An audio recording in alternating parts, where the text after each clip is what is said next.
Hello and welcome back to another episode of You Want to Do What with Dan and Julie. Today we have Tyler on, who works in marketing. Hi Tyler, how are you?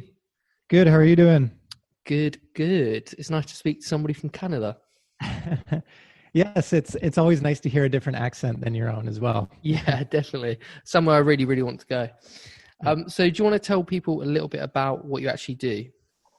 Yeah, I have a bit of an interesting career path. Right now I'm Matti Haapoja, who's a fairly successful YouTuber. He's coming up on 1 million subscribers. I'm quote unquote his business manager.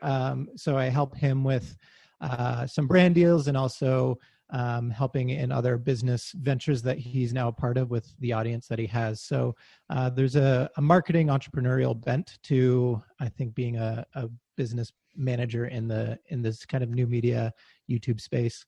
And I also teach marketing. This past winter semester was my first time teaching as a marketing instructor, and COVID hit. So it was an interesting experience from face to face, and then kind of quickly moving to Zoom classes as well. So, and right before that, I was in e-learning. So I think my background has been a lot of digital media and content development. And I can see a lot of parallels between the e-learning stuff that I've been a part of in marketing and being a part of a startup there. And then also, dovetailing that into YouTube, which I think one could argue that YouTube is a giant learning management system with so many different things to learn on it. So it's interesting to see the parallels from hop to hop to hop. And just to preface, there was one in-between job there where I was a director of operations at my church. So I learned a lot about systems and structures and building for scalable growth as giving and locations grew for our church as well. So all of those four things seem to culminate into this entrepreneurial yet business-minded marketing side of me, I guess. Yeah, there's a real depth and variety there of the marketing world. Yeah, I think originally I thought I wanted to get into marketing and work in an ad agency and kind of just work my way up the standard ad agency model using my creativity. But this career path, which I couldn't have predicted, I see a lot of parallels and, like you said, depth, where I think I have a unique view coming from so many different random perspectives in the marketing world, but they're all kind of tying together I think in this new digital media space that I'm in now. Yeah, so, I'm super interested in the whole marketing world and different aspects of it, and your career path and what you do with Matti and YouTube and everything else is probably maybe a better way to go than the traditional model now. Yeah, actually, it was a big decision that I made when I first came out of school. I went to Ryerson University in Toronto. I graduated with a marketing management Bachelor of Commerce degree, and then minoring in business law. And I graduated in 2008. So I was looking for jobs September 2008 in marketing, right when the market crashed. Oh no! So not a great time to start your marketing career. So all the ad agencies that I was applying to, half the staff that I was emailing trying to get a job didn't even know if they would have a job in a couple weeks' time because everyone was cutting their marketing budgets. So with kind of my tail between my legs, I moved back home in with my mom. And back to my hometown, there was this healthcare training and consulting company wanting to get into e-learning and move a lot of their face-to-face training into an online format. So they were looking for a marketing person, and I kind of squeezed my way in there, helping out the marketing consultant at the time. And then within a couple months, kind of took it over from him just because he was a marketing consultant and very expensive. And I was a young-blooded marketing guy who had something to prove. So I kind of jumped in there, and quickly I found that, the experience that I was gaining there was invaluable. I was making probably a third of what a lot of my friends were making who had a similar degree. But I kind of felt that, this career path, or at least this experience for this time, was going to be way more valuable than kind of working up a traditional corporate hierarchy job.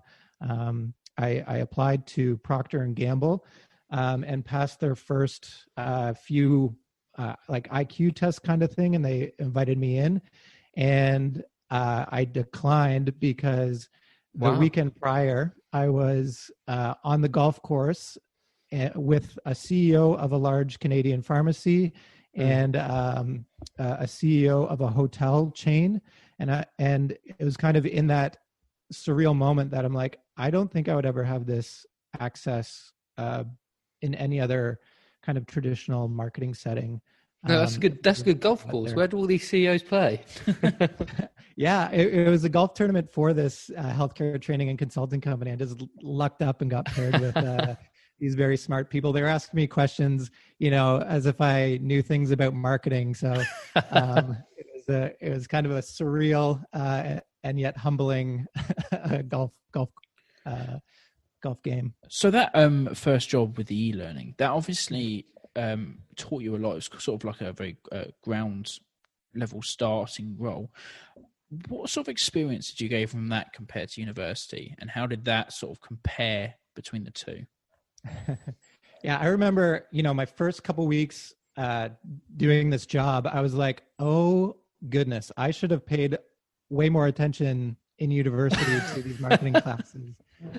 So I actually went back to some of my marketing textbooks and, was looking things up about, business plans, marketing plans. Even though you do them for projects, you're kind of doing them in university to sort of in 1 year. And then once you've done that project, it's sort of left to the side until you have to recall it at some point. Yeah. And then I was like, oh dear, I need to actually like start applying some of this. Oh, this stuff actually, makes sense in the real business world.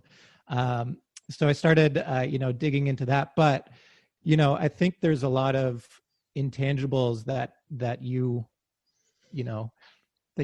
receive when you're kind of thrown into the mix of it. So we were the first to market online training solution for long-term care and retirement homes in Canada. So we provided a lot of the compliance training that legislation needed healthcare workers to do every year, so that different long-term care and retirement homes could actually stay open and have their staff trained properly. So we were the first ones to do it online. So right from scaling, I think when I started, there was one signed contract by this marketing consultant and less than 100 users. And when I left 7 years later, there was 26,000 users across Canada. We partnered with some provincial organizations. So we were their number one online training provider for the province, for that particular provincial organization, for their long-term care or retirement homes. And people started liking the way that we were packaging and producing our training. And we started getting some companies wanting us to produce their training like we were producing our own, and then also host it. So by the end of my experience there, we were almost like creating this really nerdy Netflix where people could log in to our platform and take our training course, or if they a particular vendor, a healthcare vendor was on our platform, you could take their, training on, their oxygen machines or something like that, depending on what vendors that particular long-term care retirement home had. So it was a very nerdy and unexciting space, but they were doing some really unique stuff. So, I was relating to Netflix at the time that they were growing, but in a totally different context for my own. Yeah. And how sort of flexible and adaptable are the skills in marketing that you have to apply to different sort of genres? So could you sort of take your marketing skills and apply it to the sports or music industry?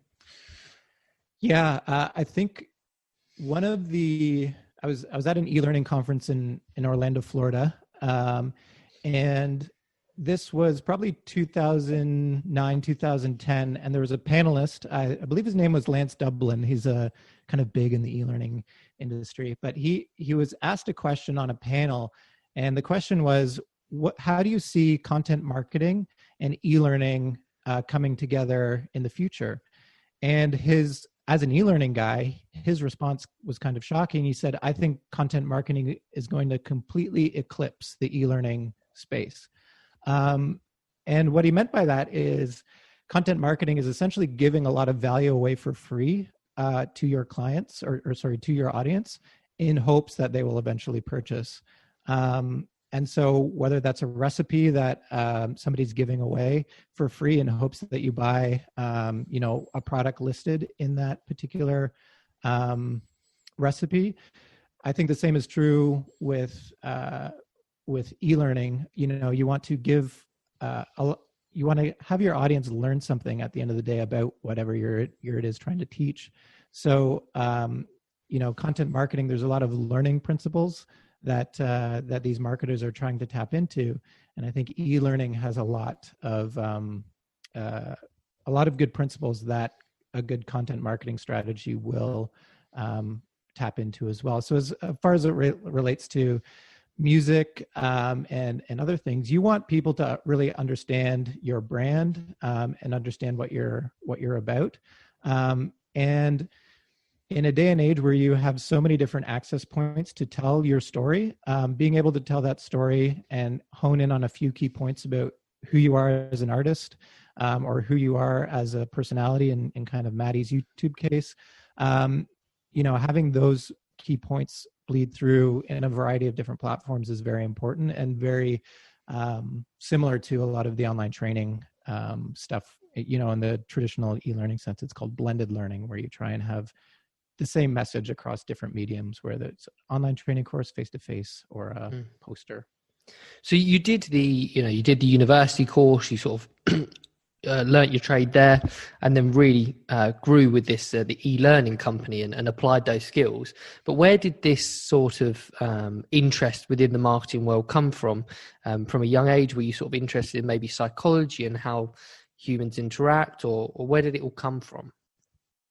Yeah, great question. I was actually thinking about this the other day, and I think in grade 5, for whatever reason, my teacher, Mr. Scott, did an advertising unit. I think it's what they're called, and he kind of broke down, I remember, Snap, Crackle, and Pop, and how that was just a way for us to really remember, this very bland, cereal. Yeah. And I remember in my grade 5 mind that just like blowing kind of my socks off, be like, oh man, that's so interesting.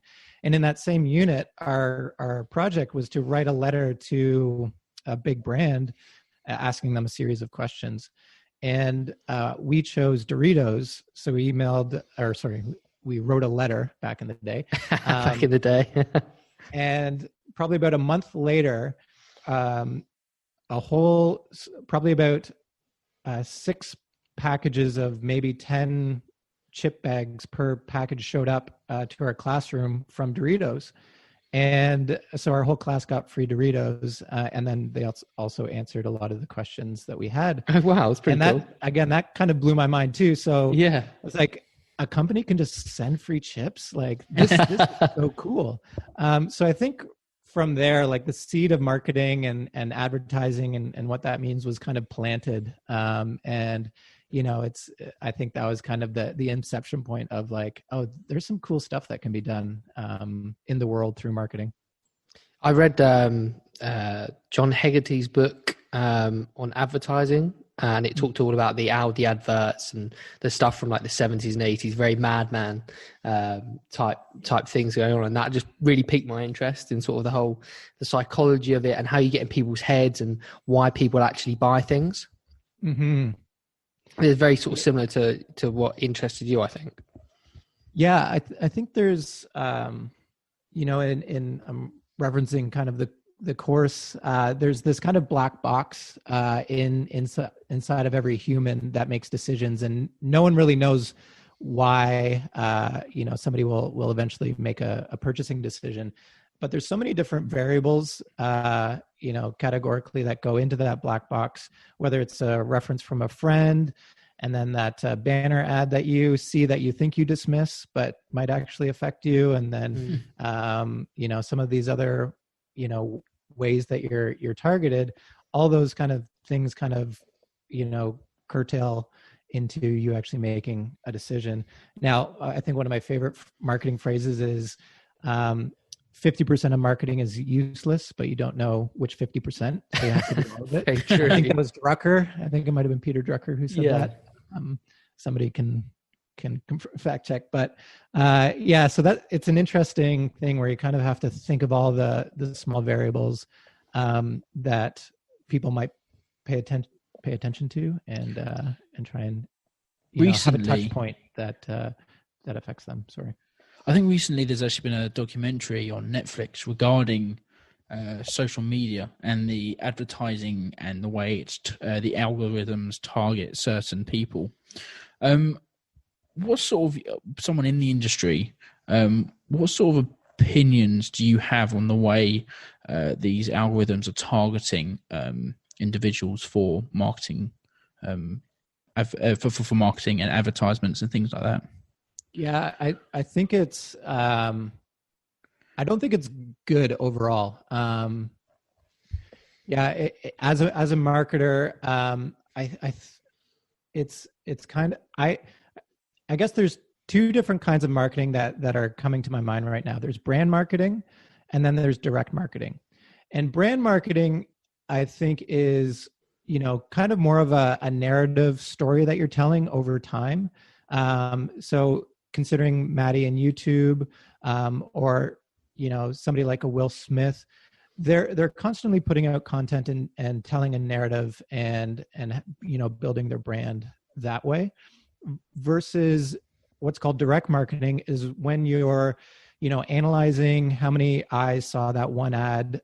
Okay, there's your kind of funnel, and you're trying to funneling people through these conversions until you make a sale. I think that's very almost manipulative of marketers to kind of capitalize on the direct marketing abilities that are out there through a lot of these platforms like Facebook and Google and all of that. So I might be a bad marketer in that sense, in that I much prefer to create experiences and build brand through storytelling and narrative. And I think that's what ultimately gravitated me towards YouTube is, I think the future is in people connecting with people with this audio and visual video revolution that's happening. And so I don't really care for those direct marketing funnel type, creating those experiences for people. I would rather, going back to my grade 5 story, I'd rather surprise somebody with, 60 bags of chips and have them remember that than, the click funnels into conversion percentages and all of that. That just seems more mind-boggling. Let's just give away 60 chips. I think people will like that better anyways. I think the direct marketing comes from a lot of look to short-term gains. If you run an ad on whatever social media it be, you're going to look to achieve the short-term gains and look at all those metrics. But the brand marketing is certainly longer term and probably things that you will look to buy with quality. As you get the story, you fall in love with that product and company a little bit more, I think.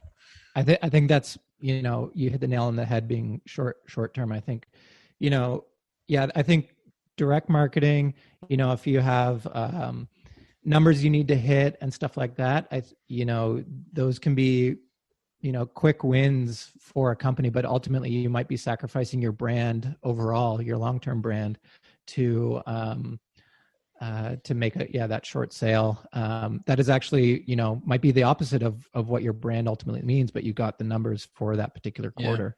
Whereas I can imagine yourself and those people in that class who got those 3 bags of Doritos probably impacted them over their whole lifespan. They'll probably, whenever they see a bag of Doritos, they'll think about that. 100%. I think for the next 2 years, I only bought Doritos at the corner store near my house, just because they got me that way.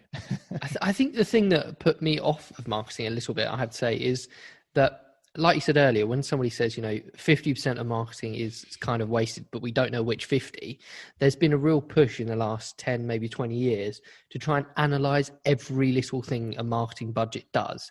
And I don't think you really can analyze it. I don't think I think it's incredibly hard to actually pull the value from what it is. You kind of just have to put this stuff out there and go, well, hope some of it sticks. Yeah, I think if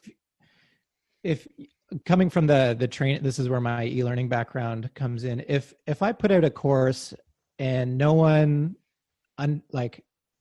we always, sorry, I'll back up. We always say that the attitudes that go into training often dictate the amount of content retained. So if somebody goes into training with a positive attitude, they're more likely to retain the content than if they were to go into training with a negative attitude.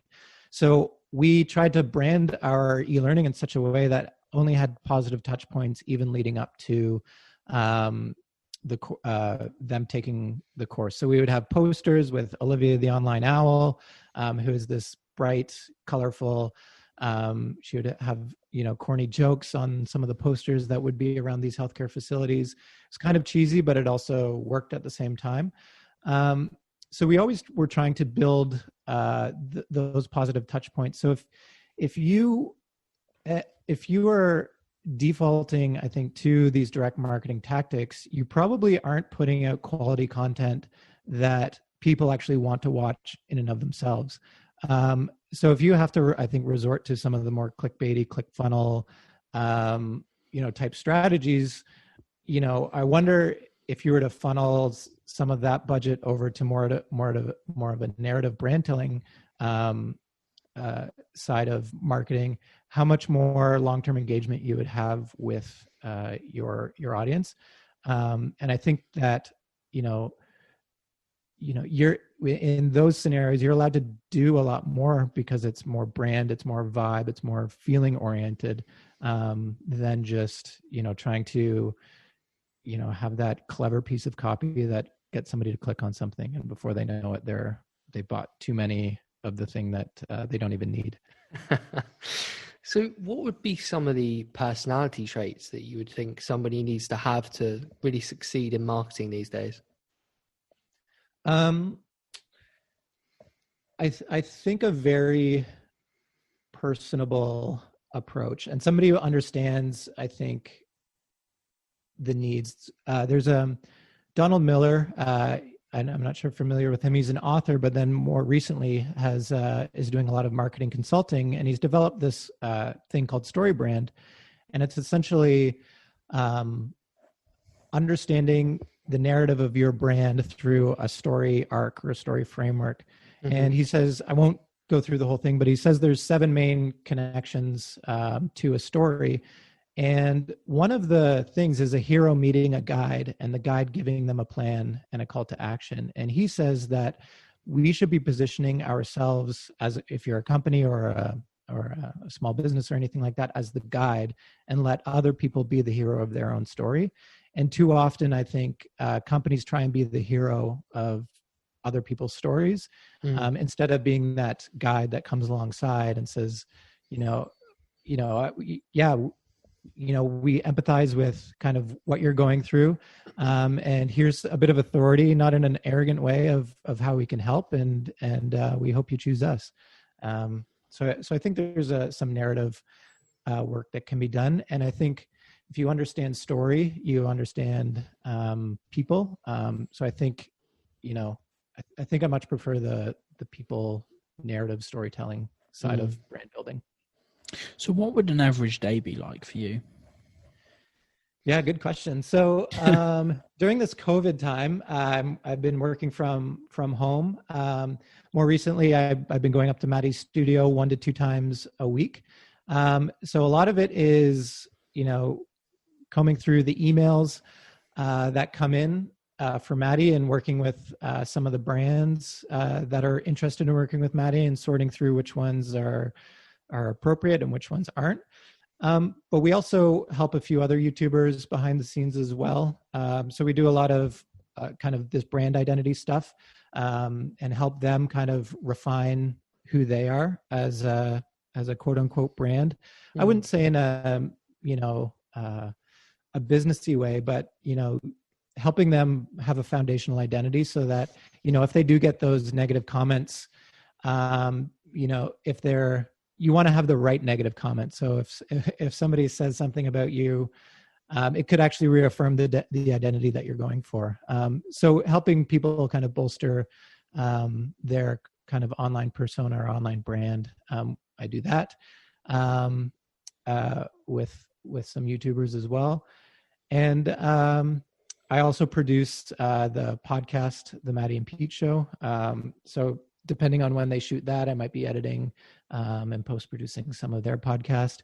So, and also there's bigger opportunities when you have an audience the size of Matti's as well. So there might be other business opportunities or digital products that we can put out that will help his audience.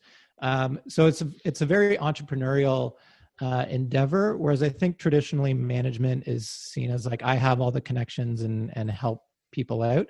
I don't think that's the case anymore. You know, Matti, just by the size of his audience, can attract, you know, more brands than the connections that I have. So it's more facilitating this entrepreneurial side of YouTube and YouTubers that I don't think a lot of people fully understand. I think oftentimes they see, oh, I have this audience.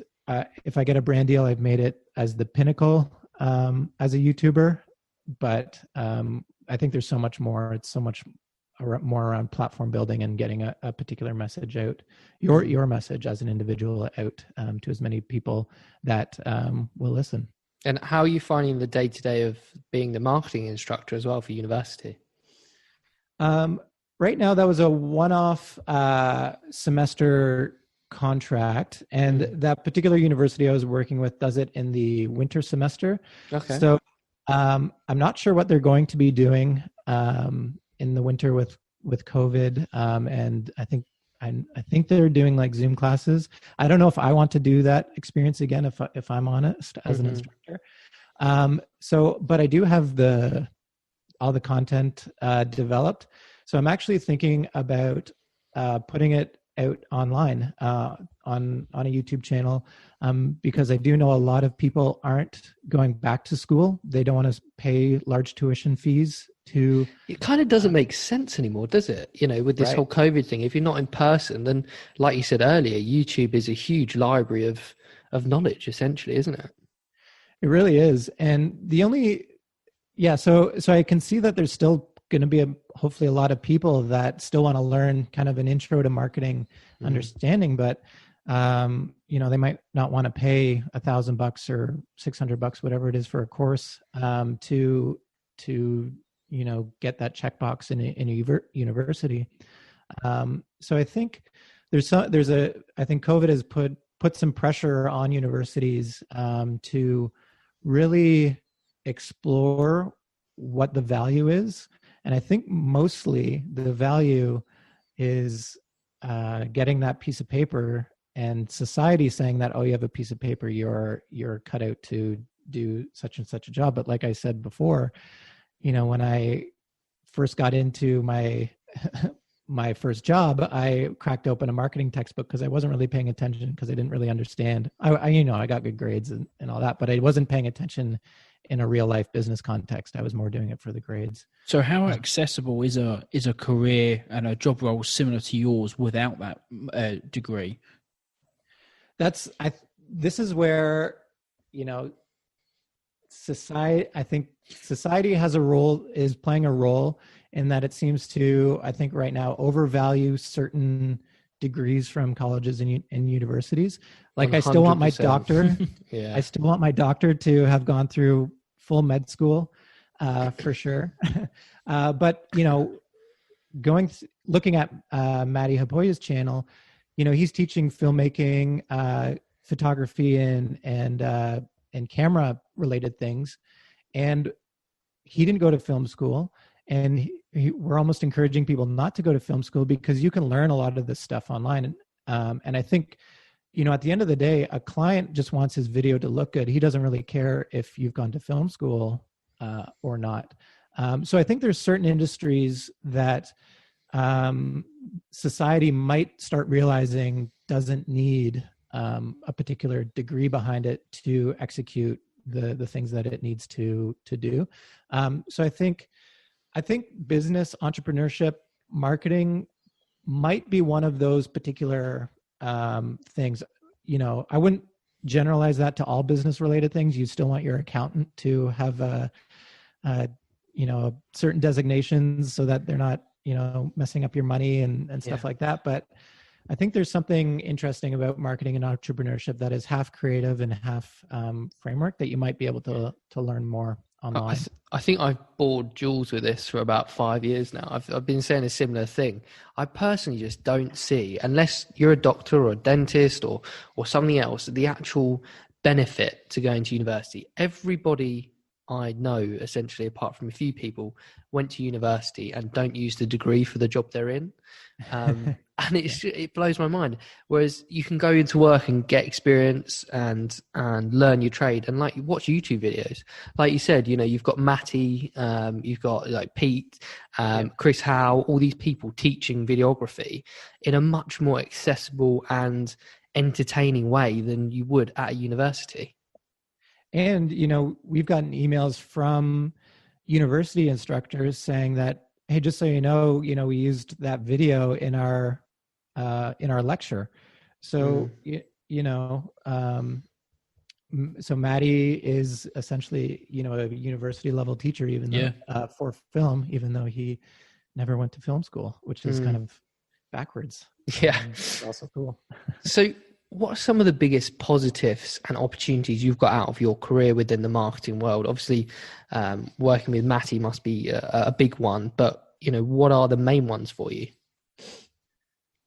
I think this entrepreneurial marketing kind of random jobs that I've had, I think it's only coming into culmination of what all that means, in this last year or so moving forward. So I think I'm not super rich or anything like that. I have a modest home. But I think taking that risk of, preferring kind of these random experiences and over a higher paying job, I think is slowly starting to funnel out into a kind of a unique skill set that I have that is only now starting to take me to places that I don't think I would imagine, like producing a podcast and working with Matti and some other YouTubers and seeing some of the value that I'm bringing them is surprising to me, because I think I haven't done the traditional marketing role. So maybe ask me in another year or so. But I can see it. It's all coming to a head now in a weird way. That just before COVID hit, Matti was able to go out to Alberta with Travel Alberta, so I was able to go with that, and we were skating on Lake Louise, and we were up in a helicopter, and getting some amazing shots, really showcasing and featuring Travel Alberta. And that was phenomenal, and that was such an amazing experience. And I couldn't have dreamt that. It was so awesome. We were staying at the Fairmont Lake Louise. It was just so gorgeous. So it's amazing. And then COVID hit. So yeah, just getting some of those experiences. It's just starting now to, I think, kind of see. It's been a lot of hard work and frustration. Starting your own company or bootstrapping the startup e-learning thing. Sleepless nights. I think I was burnt out in my mid-20s, and that usually doesn't happen. Well, it's happening more often, quicker now. But when it happened to me, I was relating to people who are 40. So yeah, but I think ultimately it's coming to more exciting things now. I think the way you're approaching it and you're doing it is possibly the better way in the future. Like, you're building your own personal brand. You've had all these experiences. You're working with some amazing people, and you're probably gaining a lot more than an average, person that just goes into, like you say, an ad agency, sits there for 20 years and slowly works their way up the ladder. People will come to you because you've worked with these people and you've got these experiences over them, possibly because they can find you online. Yeah. And I think just the other week, I was kind of reflecting on my weird career, and I got into marketing because I saw it as the more of the creative side of business. But ultimately, I wanted to get into film, and the reason why I liked film is because I thought it was just so cool. I was always making, dumb videos with my friends throughout high school, and making mini videos, and I loved doing that. And the only way that I saw that I could make money with my creativity was through the traditional marketing and advertising route. And then this creator space really opened up in the last 5 years or so, where I kind of realized that, I'm almost trying to shed this marketing brand that I have on myself right now, because my original desire was to just do cool things with video. And, in a roundabout way, marketing has allowed me to do that. But, fast forward 10 years and this whole creator YouTuber space has opened up where you can make money, with your creativity, and it doesn't have to be through a traditional advertising or marketing agency. So I'm excited again to kind of see where this all goes moving forward. That's good. And what would be some of the less favorable aspects of the role and the career?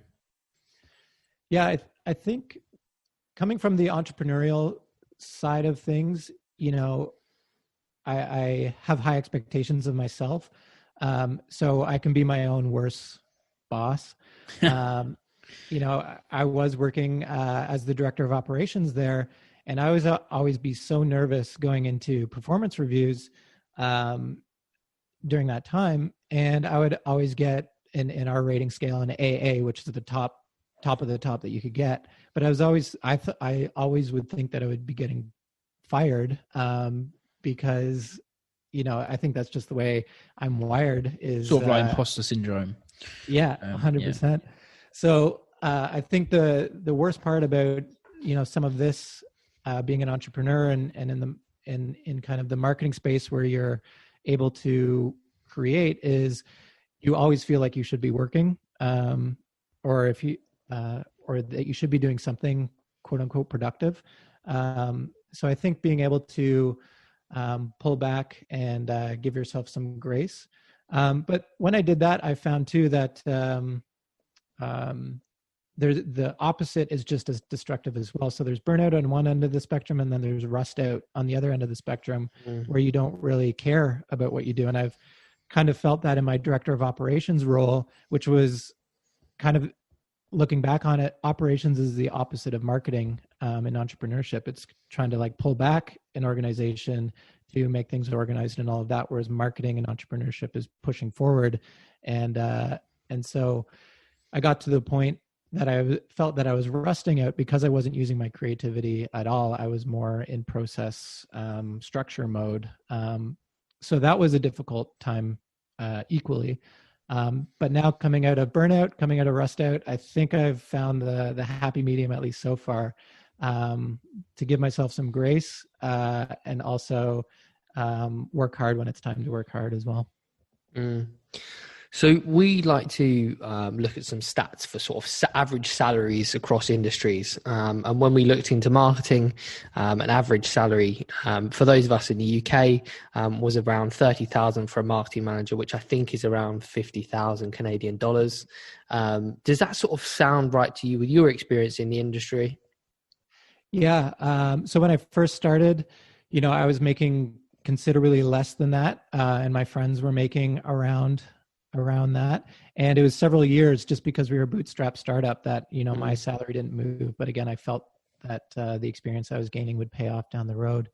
And now more on the entrepreneurial things, since quitting my operations job, is now kind of on me. So depending on the month, that 50,000, divided by 12 is accurate. And some months it's significantly higher, and some months it's like, oh dear, I need to start working again. So I would say that's accurate. But I think there's this new trend that of this YouTuber digital space that if you are trending in that direction and become an expert in that, you might be able to provide value then more than just kind of the traditional marketer who's relying on a lot of those direct marketing stats and funnels and stuff like that. Okay. What would be something that's not in the job description that you have to deal with maybe a day to day or every now and then? Yeah, I think working with YouTubers is, it's funny. I worked at a church, but I kind of make the joke that sometimes I feel like I'm doing more pastoring now, not working for the church than I did, because, negative comments these are people in these videos who are also kind of their own entrepreneurial brand and all of that. But at the end of the day, these people are putting themselves out there online, and which can be a very toxic place. In comments. So that's what I do really find, talking with some of these YouTubers, talking with Matti about what they want to do, and how they want to do it, and kind of refining what makes them unique, and seeing the freedom in their identity to allow them to do things that maybe some of the commenters or maybe some of their audience won't like, but kind of internally know that it's the right direction for their brand, and them, I think is rewarding. So I think, helping encourage unique perspective and unique identity despite what the audience might want somebody to do, I think is rewarding. But then if I put my marketing hat on too, making sure that we are listening to a certain degree to the audience to know what they want and what they like, and hopefully finding a nice overlap between what the creator wants to do and what the audience wants as well. It must be a constant sort of balancing act. But how does somebody sort of progress within the marketing industry? And also, it might be quite interesting if you've got any tips for how somebody might progress on YouTube as well. Oh dear. So within the marketing industry, I don't even really know, because I think my career path has been quite random. So I wouldn't even know how to scale the ad agency, hierarchy. But I think ultimately, I remember, this is one thing I do remember from university, is I was sitting in an online marketing class, and the teacher or the professor said that memos are going to be your most important tool when you're starting out in a job. And he said that if you recognize a trend or something that your organization or business is not doing, write a 1 to 2 page memo that's very well researched, very, very well written, about how this company or this organization should go after this particular opportunity and why. And put your name on it, put the date on it, all of those things. And it'll, if it's a healthy organization, it should get passed around to the right people. And the example he used was, I think it was IBM or Microsoft or something like that back in the late 80s or early 90s. Some guy, a lower level employee, wrote a memo about how this computer company should look at this internet thing and maybe build structures or hardware that can tap right into this internet thing on a computer. And so from what I understand the story going, he wrote this 2-page memo, very well researched, and had stats and all of that. And it worked its way all the way up to, I think it might've been Bill Gates. I think it was Microsoft. And then this guy ended up being put in charge of the internet, the head of internet. Wow. At Microsoft.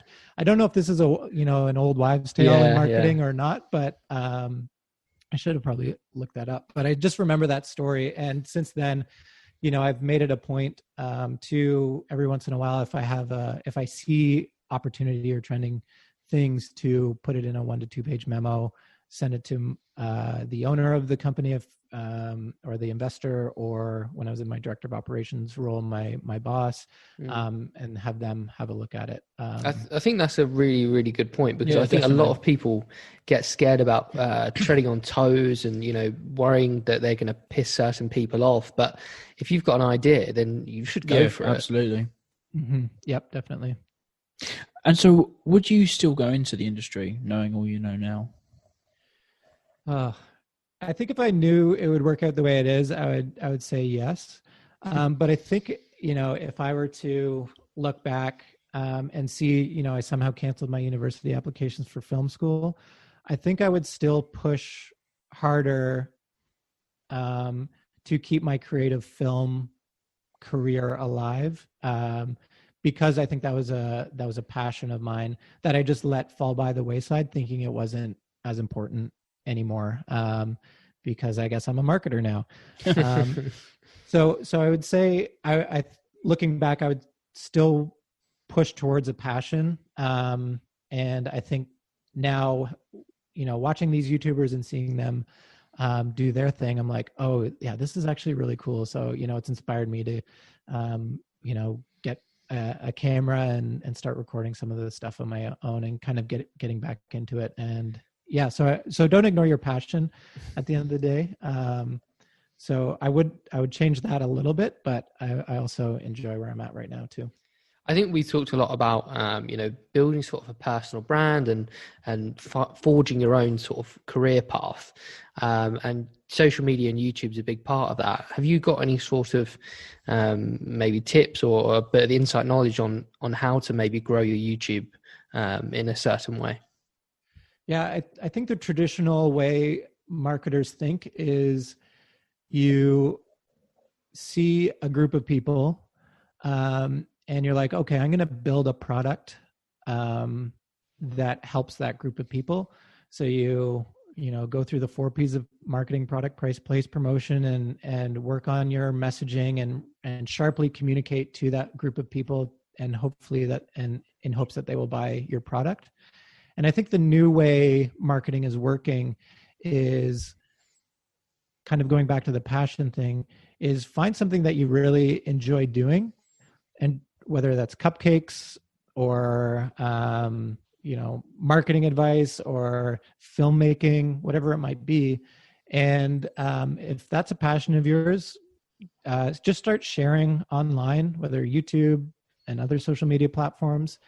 And the more consistent you are in that, I think people will find you. So I think it's kind of an inverse marketing system right now, where you just kind of share a passion, and if you're consistent about it, people will find you and will follow you about it. I have this triangle that I often reference. On one point, there's relevant content. On another point, there's production value, and on another point, there's consistency. And if you have 2 out of those 3 things, I think you can grow a following in social media. So if you're consistent and have really good content, your production value doesn't have to be that good, because you're providing so much value. If you're consistent and you have high production value, your stuff looks amazing. Your content doesn't have to be that spectacular, because it's just so nice to look at. And if you have relevant content and the production value is very high, you don't have to be that consistent, because when you post, people will know that it's something awesome. So I think focusing on 2 out of those 3 things, whatever works for a particular individual, should help them out. Well, thank you so much for coming on, Tyler. We really enjoyed chatting to you, really sort of in depth and a really interesting career path. Yeah, it's great to be on. Happy to join you guys as well. Thank you. Where can people find you on the internet, social media, and all that? Yeah, on Instagram, Tyler Richard Wells. On Twitter, Tyler Rich Wells. And I actually just posted my first YouTube video on kind of brain dumping and brand identity and reducing stress and anxiety if you're a small business leader. And so that if you can search Tyler Wells on YouTube, I might pop up, but still very small, so I might not. So Instagram's probably the best place. I saw your clip on Instagram of that. Quite funny, a few little outtakes and whatnot. Yeah, I can't say my... Thank you so much for coming on, and we'll be sure to tag you in all our social medias as well. So thank you again, Tyler. Thank you, Tyler. Really appreciate it. Sounds great. Thank Cheers. you. Bye. Bye.